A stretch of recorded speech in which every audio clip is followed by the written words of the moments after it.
ഇന്ന് September 15 world lymphoma ദിനം. 2004 ഈ വേൾഡ് ലിംഫോമ ദിനം നമ്മൾ തുടങ്ങിയത് എന്തിനാണ്? ഒന്ന്, ലിംഫോമ എന്ന മാരക രോഗത്തിനെ പ്രതിരോധിക്കാൻ വേണ്ടി ഒരു കൂട്ടായി. 2, ലിംഫോമയെക്കുറിച്ച് അവബോധം നാട്ടുകാർക്ക് കൊടുക്കുക. 3, ലിംഫോമയിൽ ഉണ്ടാകുന്ന നൂതന ചികിത്സാ രീതികൾ എല്ലാവർക്കും പ്രാപ്യമാക്കുക. 4, വളരെ ഏർലിയായിട്ട് നേരത്തെ തന്നെ ശരീരത്തിലുണ്ടാകുന്ന മുഴകൾ ഡയഗ്നോസ് ചെയ്യുകയും അത് ചികിത്സിക്കുകയും ചെയ്യാൻ വേണ്ടി എല്ലാവരും ബോധ്യപ്പെടും. ലിംഫോമ 2 തരത്തിലാണ്. നമ്മുടെ ശരീരത്തിലെ ഒരു പ്രിവെൻറ്റീവ് ആയിട്ടുള്ള ഒരു സെല്ലാണ് ലിംഫോസൈറ്റ് എന്ന് പറയുന്നത്. ഈ ലിംഫോസൈറ്റിലുണ്ടാകുന്ന ഒരു ക്യാൻസറിനെയാണ് നമ്മൾ ലിംഫോമ എന്ന് പറയുന്നത്. ഇതിനെ 2ആയിട്ട് തരംതിരിക്കാം. ഹോച്ച്കിൻസ് ലിംഫോമ എന്നും നോൺ ഹോച്ച്കിൻസ് ലിംഫോമ. ഈ ഹോച്ച്കിൻസ് ലിംഫോമ താരതമ്യേന വളരെ എളുപ്പത്തിൽ ചികിത്സിക്കാൻ ഒക്കുന്നതും അതിൻ്റെ സർവൈവൽ വളരെ കൂടുതലും. എന്നാൽ നോൺ ഹോച്ച്കിൻസ് ലിംഫോമ പണ്ട് നമ്മൾ വിചാരിച്ചിരുന്നു അതൊരു ഹോമോജനസ് എൻറ്റിറ്റിയാണ്. പക്ഷേ അതങ്ങനെയല്ല. അത് പല ഡിഫറെൻറ്റ് ടൈപ്സ് ഓഫ് ലിംഫോമാസിൻ്റെ ഒരു കോമൺ പേര് മാത്രമാണ്. നമ്മൾ കാലാകാലങ്ങളിൽ അതിന് ചേഞ്ചസും ഉണ്ടാകാറുണ്ട്. 1, അതിൻ്റെ നാമകരണത്തിൽ. 2, അതിൻ്റെ ഡയഗ്നോസ്റ്റിക് ക്രൈറ്റീരിയ. ഈ കാരണങ്ങളെല്ലാം കൂടെ നമ്മൾ ഒരുമിച്ച് സംയോജിപ്പിച്ച് ഒരു സിസ്റ്റം ഉണ്ടാക്കി ആ നൂതനമായ ചികിത്സാ രീതികൾ ഇവർക്ക് ഉണ്ടാക്കുന്നതും അവർക്ക് പ്രാപ്യമാക്കാൻ വേണ്ടിയുള്ള ഒരു സിസ്റ്റത്തിൻ്റെ പാർട്ടാണ് ഈ വേൾഡ് ലിംഫോമ ഡേ.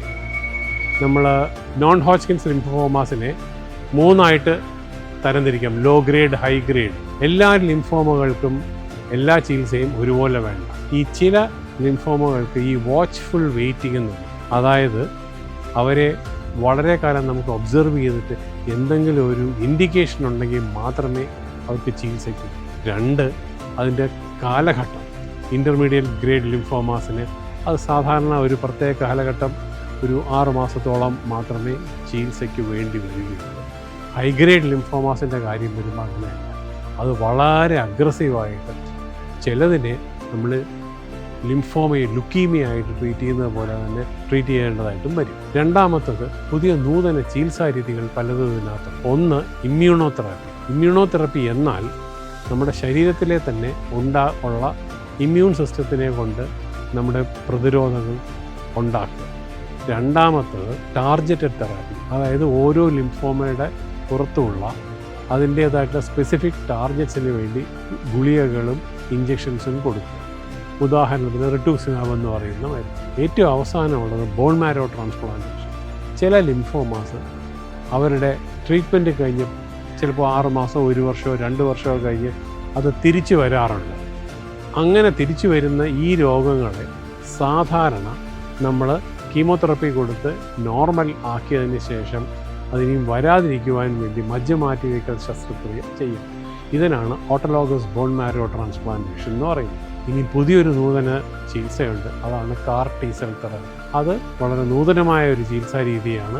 എല്ലായിടത്തും വന്നിട്ടില്ല. പക്ഷേ ഇന്ത്യയിലും കേരളത്തിലും പല ഭാഗങ്ങളിലും ഇത് തമിഴ്നാട്ടിലും എല്ലാം ഇത് ഉണ്ടായിട്ടുണ്ട്, തുടങ്ങിയിട്ടുണ്ട്. അത് മുന്നോട്ട് പോവുകയും ചെയ്യും.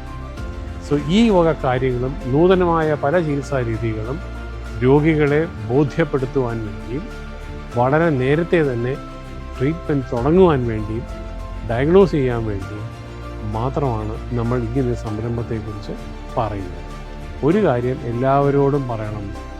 ശരീരത്തിൽ കാണുന്ന എല്ലാ മുഴകളും ലിംഫ് നോഡിലുള്ളതും എല്ലാം ക്യാൻസറൊന്നുമല്ല.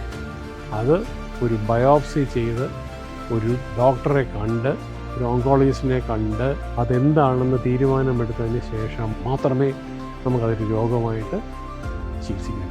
ഞാൻ ഇത്രയും പറഞ്ഞത് എന്താണെന്ന് വെച്ചാൽ, നിങ്ങൾക്ക് എന്തെങ്കിലും ശരീരത്തിലെവിടെയെങ്കിലും മുഴകളോ എന്തെങ്കിലും ഉണ്ടെങ്കിൽ you meet a local doctor.